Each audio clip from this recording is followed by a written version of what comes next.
Rijeka je u velikom problemu oko finala kupa. Boj se će morati smjestiti s domaćim navijačima. U finalu Hrvatskog nogometnog kupa Dinamo i Rijeka će se suočiti.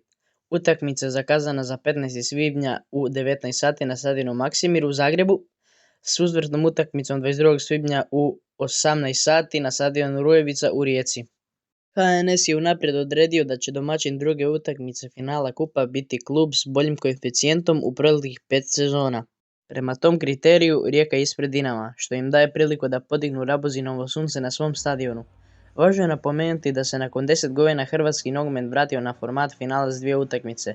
Zanimljivo je da će u ovom finalu vrijediti pravilo golova u gostima, koje je UEFA ukinula prije 3 godine, ali je HNS zaboravio ukinuti to pravilo.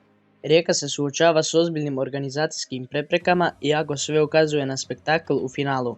Rijeka kao domaćin ima jednu ozbiljnu organizacijsku prepreku koja još nije riješena.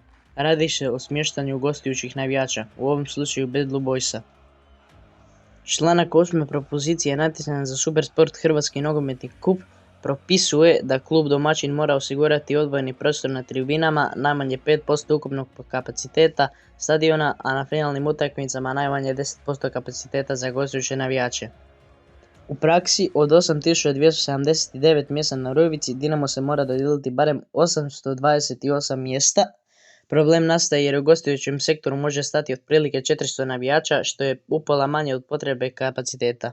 Najlogičnije rješenje čini se smještaj polovice navijača Dinama u gostujući sektor, a druga polovica na jednu od dvije tribine bez navijača, istok ili zapad. Međutim, to zahtijeva dodatne sigurnosne mjere i vjerovatno policijski kordon za odabranu tribinu, što rezultira manjim brojem mjesta dostupnih za navijača Rijeke.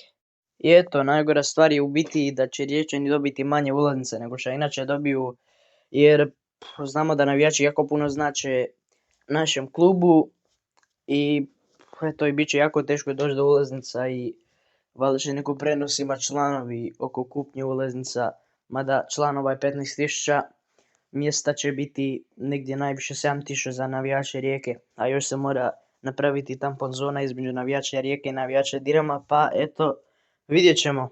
U nedjelju 19 sati čeka nas derbi Istre i Kvarnera, čeka nas derbi Istre i Rijeke, čeka nas derbi Dela Učka. Ja idem na utakmicu, pa jedva čekam utakmicu i eto, to će biti drugo gostovanje u Puli.